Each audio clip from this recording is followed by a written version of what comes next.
Si j'écoute Michel Onfray, il y a des points communs entre Nietzsche et Nostradamus, puisque certaines œuvres de Nietzsche ne sont pas de Nietzsche, en fait. Du moins, elles n'ont pas été pensées littéralement comme des œuvres. Et c'est valable aussi pour Nostradamus. On a pris des éléments qui traînaient dans sa bibliothèque, dans son étude.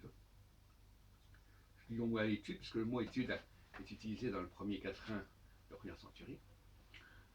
Et on en a fait des œuvres attribuées à Nostradamus. Comme on en a fait des œuvres attribuées à Nietzsche, comme notamment dans La volonté de puissance.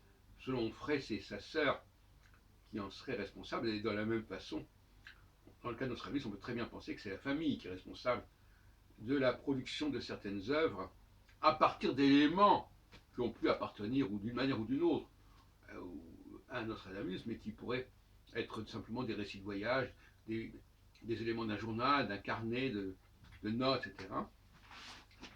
Et tout ça aurait été refondu pour produire toute une série de quatrains. J'avais pensé, vous savez, au veau d'or, à Aaron demandant aux Hébreux de lui livrer toutes sortes de bijoux et les refont